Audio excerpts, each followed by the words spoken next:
सर्वप्रथम श्रीमद् भागवत में महात्म्य का निरूपण किया गया है। यद्यपि श्रीमद् भागवत का महात्म्य अनेक पुराणों में है, गरुड़ पुराण में भी है, वाराह पुराण में भी है, मत्स्य पुराण में भी है, नृसिंह पुराण में भी है, अभी तक ब्रह्मविवर्त पुराण में भी है। अभी तक दास ने जितने पुराणों का मूल पारायण किया है, भागवत का महात्म्य सभी पुराणों में। कई बार मन ऐसा करता है कि सभी पुराणों के भागवत के श्लोक लिख करके एक बार भागवत महात्म्य कहा जाए, इतना भागवत का महात्म्य है।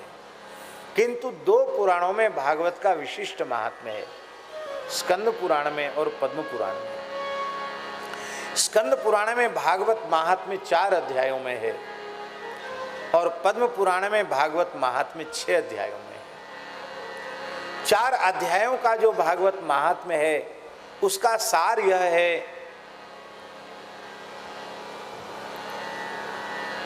कि भगवान श्री कृष्ण की द्वारका लीला का संवरण करने के पश्चात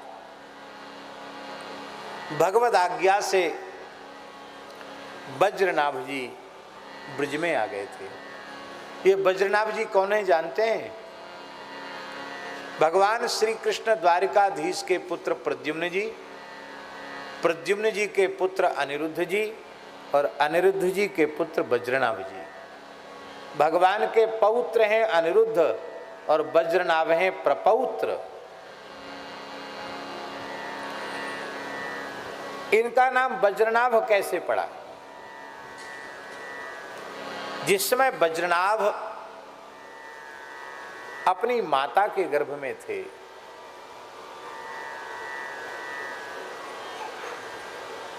उस समय की बात है जब सूर्य ग्रहण के अवसर पर ब्रजवासी और द्वारिकावासी मिले कुरुक्षेत्र में, तो भगवान द्वारिकाधीश श्री कृष्ण ब्रजवासियों को लेकर द्वारिका गए। इन ब्रजवासियों की चरण रस से हमारी द्वारिका पूरी पवित्र हो। भगवान नंद बाबा, यशोदा मैया, वृषभानु जी, वृषभानु बाबा, कीर्ति मैया, श्रीदामा, सुबल, तोक आदि समस्त सखा, ललिता, विशाखा, रंग देवी, सुदेवी आदि गोपियां, सखियां, राधा रानी, संपूर्ण ब्रजवासियों को लेकर भगवान द्वारिका पधारे। उस समय राधा रानी की विशिष्ट सेवा में अनिरुद्ध पत्नी रोचना उनकी विशेष सेवा में रही। इस कुलवधू की सेवा से राधा रानी बड़ी प्रसन्न हुई और उन्होंने कहा, बहू रानी कुछ मांग लो। बहू रानी ने कहा कि हमको कुछ नहीं चाहिए, आपकी सेवा का सौभाग्य जो मुझे मिला, मुझे सब कुछ मिल गया। आप अपनी ओर से प्रसन्नता पूर्वक कुछ देना चाहती हो, अपनी बहू रानी को तो आप दे दें। तब राधा रानी ने कहा कि आगे भविष्य में ब्राह्मणों के शाप से यदुवंश का क्षय होने वाला है और उस समय जब यदुवंश का क्षय हो जाएगा तो भगवान की विलुप्त ब्रज की जो लीला स्थलियाँ हैं उनको पुनः प्रकाशित कौन करेगा, इसकी मुझे बड़ी चिंता है। मैं आशीर्वाद देती हूँ, ये ब्राह्मणों के बाग वज्र से, साप से गर्भ में ही सुरक्षित हो जाएगा। उस समय गर्भ में थे पर वज्रनाभ। बोलिए, बालक ब्राह्मणों के बाग वज्र से सुरक्षित रहेगा, इसके ऊपर ब्राह्मणों के शाप का प्रभाव नहीं पड़ेगा और यदुवंश की परंपरा इसी से चलेगी, नहीं तो यदुवंश लुप्त हो जाता। तो ये राधा रानी के कृपा भाजन हैं। गर्भ में ही श्री राधा रानी ने आशीर्वाद देकर इनको सुरक्षा कवच पहना दिया है। इसलिए ब्राह्मणों के शाप का प्रभाव पूरे यदुवंश पर हुआ, पर वज्रनाभ पर उसका प्रभाव नहीं हुआ। 2 महापुरुष ऐसे हैं माता जी जिन पर प्रभाव नहीं हुआ साप का, एक वज्रनाभ, दूसरे उद्धव जी। उद्धव जी भी तो उसी वंश के हैं, उद्धव जी पर कहाँ प्रभाव पड़ा?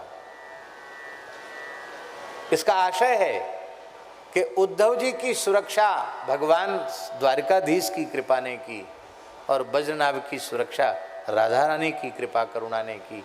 एक ठाकुर जी के कृपा कवच में सुरक्षित हैं, एक राधा रानी के कृपा कवच में सुरक्षित हैं, इसलिए कुछ नहीं बिगड़ा उद्धव जी का भी और वज्रनाभ जी का भी। उन वज्रनाभ जी को लेकर अर्जुन ब्रज में आए हैं, पहले हस्तिनापुर आए हैं और इसके बाद इधर भगवान के लीला संवरण का समाचार बताया तो पांडवों ने महाप्रस्थान किया है और परीक्षित को राजा बनाया है। परीक्षित को आज्ञा दी है कि तुम वज्रनाभ को ले जाकर ब्रज में ले जाओ और उन्हें ब्रजराज पद पर अभिषिक्त करो। श्री वज्रनाभ जी ब्रज में आए। उस समय भगवान की 16,100 जो रानियां हैं वे भी वज्रनाभ जी के साथ ही ब्रज में आई। भगवान ने उनको भी भेज दिया था। अष्टपटरानी तो भगवान के पीछे उन्होंने अनुगमन कर लिया, किंतु ये जो हैं 16,100 जो भौमासुर के कारागृह में निरुद्ध थी और उनको भगवान ने ब्रज में भेज दिया था। वे जब ब्रज में आई तो बड़ी दुखी रहती थी। ब्रज में संपूर्ण ब्रज निर्जन था, कोई व्यक्ति का वहाँ निवास नहीं था। तो परीक्षित और वज्रनाभ दोनों बड़े चिंतित हुए, बोले खोजो यहाँ कोई तो मिले, आखिर यहाँ के मूल निवासी कहाँ गए। तो एक कुटीर दिखाई पड़ा।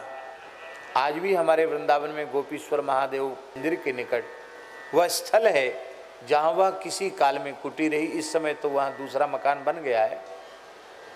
उस समय शांडिल्य मंदिर उसको कहते थे। शांडिल्य महर्षि ब्रजवासियों के कुल पुरोहित वे उसमें विराज रहे थे। उस कुटी को देखकर अनुमान हुआ कि इसमें कोई संत हैं। राजर्षि परीक्षित ने और वज्रनाभ ने महर्षि शांडिल्य के चरणों में प्रणाम किया और पूछा, भगवान आप ब्रजवासियों के कुल पुरोहित हैं तो आप बतावें ब्रजवासी कहाँ गए। शांडिल्य जी मुस्कुराए, बोले ब्रजवासी ना आते हैं न कहीं जाते हैं, ये तो भगवान के नित्य लीला परिकर हैं। ब्रज भगवान की नित्य लीला भूमि है, इसी से भगवान परिकर सहित प्रकट होते हैं, फिर यहीं अपनी नित्य लीला में प्रतिष्ठित हो जाते हैं। तो श्री कृष्ण भी कहीं नहीं गए, राधा रानी कहीं नहीं गई, गोपियाँ ब्रजवासी कहीं नहीं गए, वो आज भी नित्य लीला में यहाँ विराजमान हैं, नित्य लीला कर रहे हैं। वज्रनाभ जी ने कहा कि हमको कैसे भगवान की नित्य लीला में प्रवेश होगा जो हमारा वियोग कम हो जाए। बोले तुम ब्रज के पर्वतों की, ब्रज के कुंजों की, ब्रज की नदियों की, ब्रज के देवालयों की पुनः प्रतिष्ठा करो। ब्रज की सेवा करने से तुम्हें ब्रजभाव की प्राप्ति होगी और तुम्हारा भगवान की नित्य लीला में प्रवेश होगा, जिसको हमारे ब्रज के संतों ने नित्य विहार कहा है। उस समय शांडिल्य महर्षि के निर्देश पर श्री वज्रनाभ जी ने किस किस की स्थापना की, स्कंद पुराण महात्म्य में लिखा है।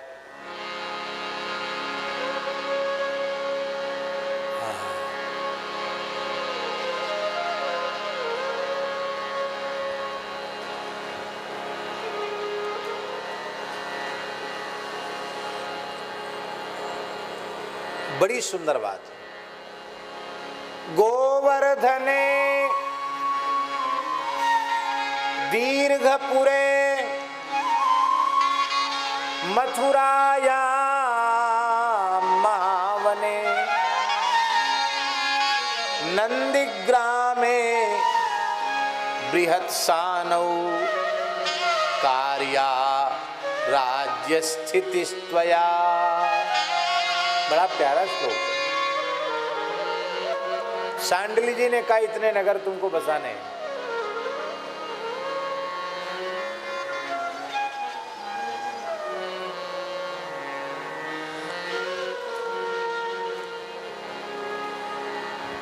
श्री गोवर्धन पुनः प्रतिष्ठित करना है। गोवर्धने दीर्घपुरे, दीर्घपुर माने डीग, जहां अपनी जड़खोर गौशाला है, इसको दीर्घपुर कहा गया। गोवर्धन सबसे पुराना नगर है। पहले सबसे पहले गिरिराज जी बसाए गए, फिर डीग बसाया गया, फिर मथुरा बसाया गया, फिर महावन गोकुल बसाया गया। मथुरायाम महावने, फिर नंदिग्रामे नंदगांव, बृहत सानु बरसाना, नंदगांव, बरसाना, गोकुल, मथुरा, गिरिराज जी, डीग, इतने स्थलों पर अपने राज्य का विस्तार वज्रनाभ जी ने किया। आप कहेंगे इसमें वृंदावन छूट गया, वृंदावन के भीतर ही ये सब आ जाते हैं, इसलिए वृंदावन छूटा नहीं। और दूसरा भाव ये है कि वृंदावन में कोई बसावट नहीं होनी चाहिए, वृंदावन तो वृंदावन के रूप में ही रहना चाहिए, इसलिए वहाँ किसी का निवास नहीं बनाया, यह भी एक भाव है। ऐसा ही हुआ, राज्य तो व्यवस्थित हो गया, पर अभी भगवान की लीला में प्रवेश नहीं हुआ। वज्रनाभ जी भी दुखी रहते हैं, परीक्षित भी वही है इस समय। एक दिन की बात है, श्री कृष्ण की 16,100 रानियों ने यमुना जी का दर्शन किया। यमुना जी बड़ी प्रसन्न, 16 श्रृंगार किए हुए, नक्श श्रृंगार किए हुए यमुना जी बड़ी प्रसन्न। भगवान की पत्नियों ने पूछा कि जैसे हम सब कृष्ण पत्नियां हैं, ऐसे ही आप भी श्री कृष्ण की चतुर्थ पट्टरानी हो, पर आपको हम देखते हैं आप प्रसन्न हो, आपको श्री कृष्ण का वियोग नहीं है, प्रियतम का वियोग नहीं है, क्या कारण है? श्री कृष्ण पत्नी ऊचु यथा वयं कृष्ण पत्न्यः तथा त्वमपि शोभने वयं विरह दुखार्ता त्वन्न कालिंदी तद्वद। तुम दुखी क्यों नहीं हो? कालिंदी उवाच, यमुना जी ने कहा, आत्मा रामस्य कृष्णस्य ध्रुवमात्मास्ति राधिका तस्याः दास्य प्रभावेण विरहोस्मान्न संस्पृशे। इस श्लोक से प्रमाणित होता है कि यमुना जी के दो स्वरूप हैं। एक ब्रज में यमुना जी का स्वरूप है माधुर्यमय, जिसमें वे राधा रानी की दासी हैं, राधा रानी उनकी स्वामिनी है और वे उनकी किंकरी हैं। और एक स्वरूप यमुना जी का द्वारका लीला में है, जहाँ वे द्वारकाधीश की चतुर्थ पट्टरानी है, वहाँ ऐश्वर्यमय स्वरूप में है या माधुर्यमय स्वरूप में है। बोले आत्मा में रमण करने वाले कृष्ण की आत्मा राधा रानी है और उन राधा रानी की दासी में बन चुकी हूँ, इसलिए मुझे विरह का स्पर्श नहीं होता। तो हमको भी राधा रानी की दासी बना दो, जो हमको द्वारकाधीश कृष्ण के विरह का स्पर्श न हो। हम तो रोए जा रही हैं उनके विरह में, हमको जीना मुश्किल हो रहा है।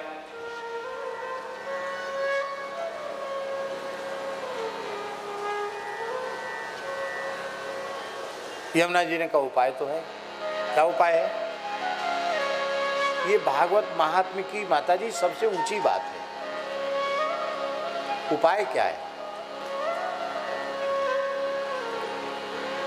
यमुना जी ने कहा किसी भगवत प्रेमी अनुरागी ज्ञान वैराग्य संपन्न परम भागवत की वाणी से तुम श्रीमद् भागवत की कथा सुनो। भागवत की कथा भगवान की नित्य लीला का प्रवेश द्वार है। भागवत के आश्रय के बिना भगवान की नित्य लीला में प्रवेश संभव नहीं है। भागवत की कथा सुनो। रानियों ने कहा कि आपने वक्ता के लक्षण तो बता दिए, वक्ता का नाम भी बता दो। यमुना जी बोली मेरी दृष्टि में तो केवल उद्धव जी हैं, उद्धव जी कह सकते हैं कथा। इसलिए जो लोग कहते हैं कि भागवत का प्रथम वाचन सुखदेव जी ने की बात झूठी है। भागवत का प्रथम वाचन उद्धव जी ने किया है ये दूसरी कथा सुखदेव जी की हुई है। पहली कथा भागवत की ब्रज में हुई है, कुसुम सरोवर पर हुई है, गिरिराज जी की तलहटी में हुई है। दूसरी भागवत सुख तीर्थ में हुई है। लेकिन लोग केवल पद्म पुराण वाली धुंधकारी वाली कथा कह के आगे बढ़ जाते हैं, स्कंद पुराण के महात्म्य को देखते ही नहीं, तो क्या पता चला है।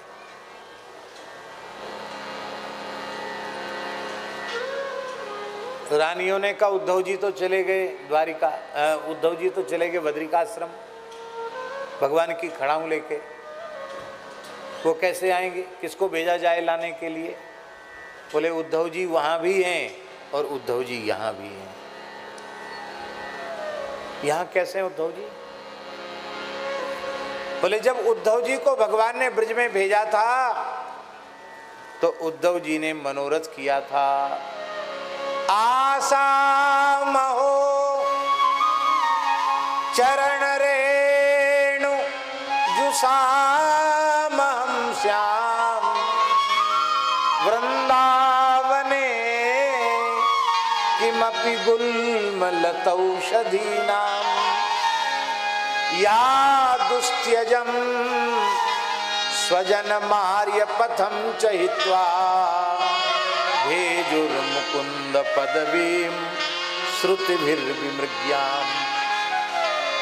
हे प्रभु आप मेरे ऊपर अनुग्रह कीजिए, कृपा कीजिए, गोपियों की चरण रज का सेवन करने वाला मैं बन जाऊं। यदि उद्धव रूप से गोपियों की चरण रज मुझे न मिले तो मैं वृंदावन में कोई गुल्म बन जाऊं, लता बन जाऊं, औषधि बन जाऊं। मैं गोपियों की चरण रज चाहता हूं। भगवान भक्त वांछा कल्पतरु हैं। भगवान ने गोपियों की चरण रज प्राप्ति के मनोरथ की पूर्ति के लिए उन्हें गिरिराज गोवर्धन में कुसुम सरोवर पर निवास दिया है। और ये बात यमुना जी कह रही है। उद्धव जी ब्रज में कहाँ रहते हैं? आपको भी उद्धव जी से मिलना हो तो अब की बार जाके मिल आना उद्धव जी से। गोवर्धन गिरि निकटे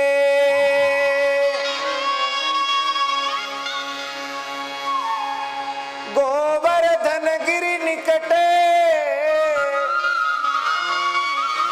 सखी स्थले तद्रजा काम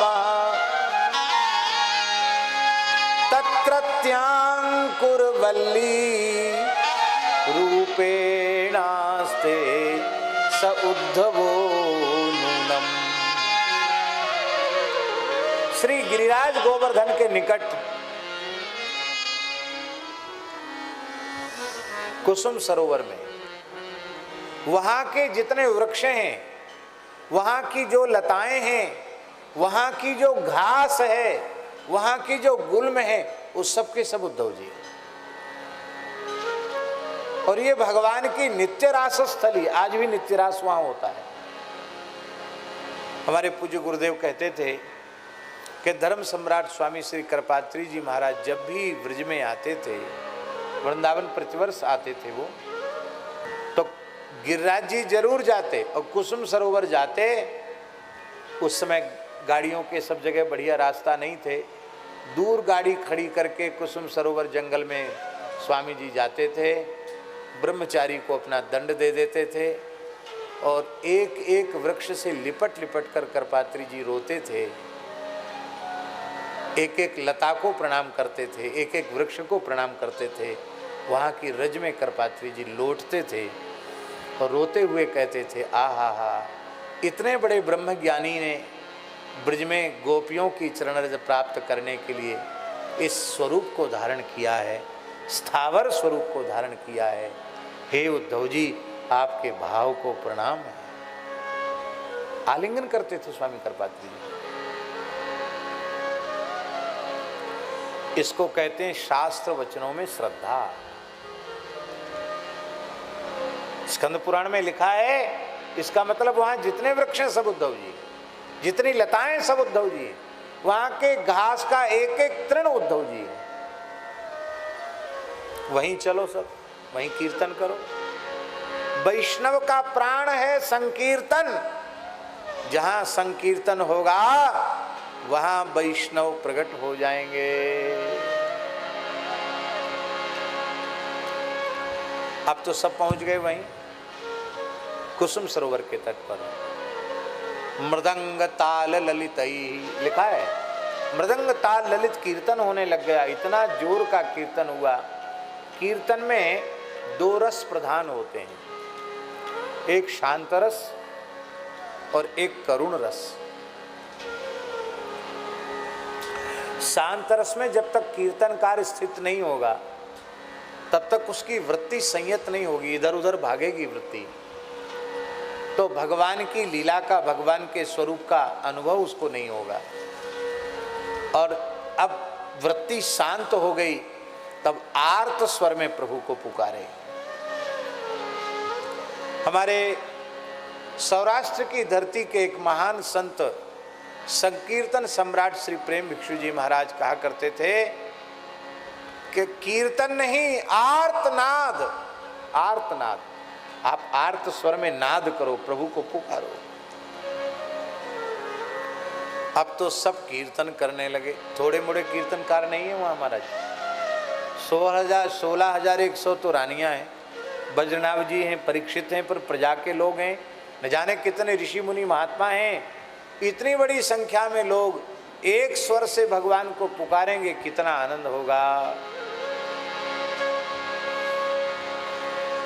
श्री कृष्ण गोविंद हरे मुरारे, हे नाथ नारायण वासुदेव।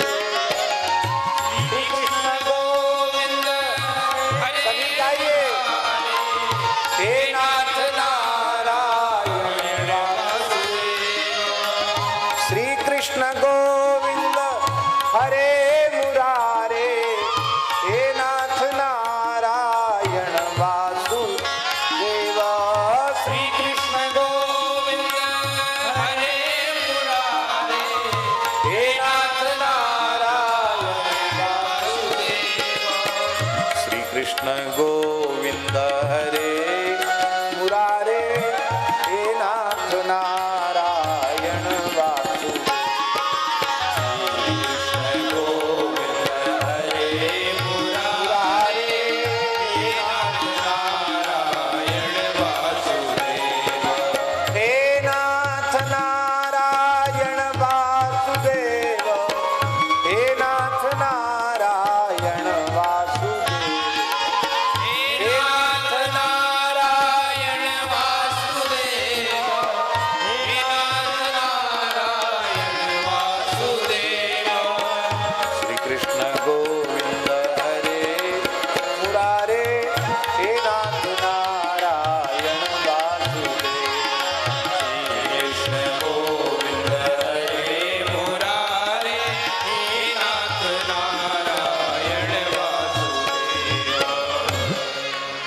गिरिराज जी की शिलाएं पिघलकर बहने लगी।